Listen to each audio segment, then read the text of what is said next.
Hello there, I'm from Lake Elsinore, California. This is Lindsay Milan, and today I'm going to share with you one of my most treasured books.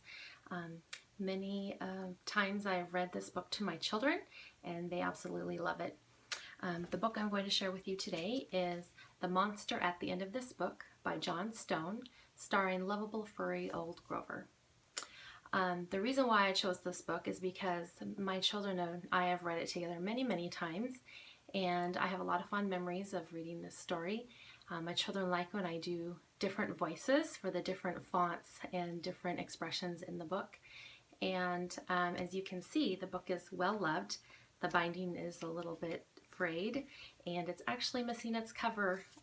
This is the title page, but I just had to share it with you because it's one of my most favorite books. This book is a picture book because the pictures and the words are integral to each other, and you'll see as I show you some of the illustrations in the book. Also, the typography of the words is really important in this book. You'll see that some of the words are very big bubble letters and some of the words are very tiny type, and so I use my voice when I read it to my children to kind of boom my voice when it's large typography, or speak very quietly and timidly when the typography is very small. And so I'm going to go ahead and share the book with you. The beginning starts like this: the monster at the end of this book. And then Grover says, "This is a very dull page. What is on the next page?"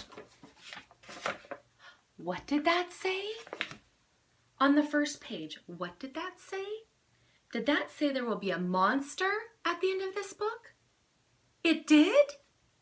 Oh, I am so scared of monsters.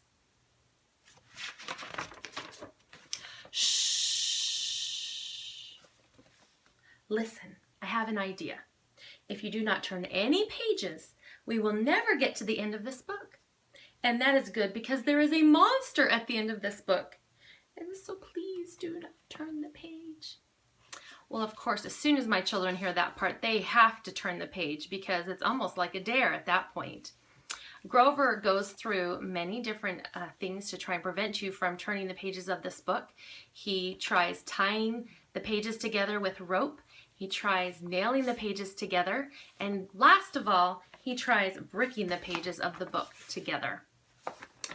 This will stop you from turning pages: a heavy, thick, solid, strong brick wall. I would just like to see you try to turn this page.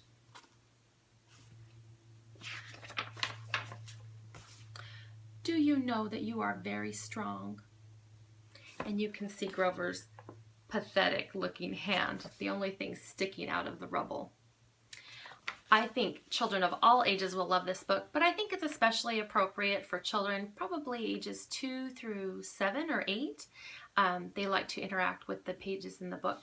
They like to answer Grover back when he asks questions. It's very interactive and they enjoy it a lot. You're going to have to find out who the monster is at the very end of the book.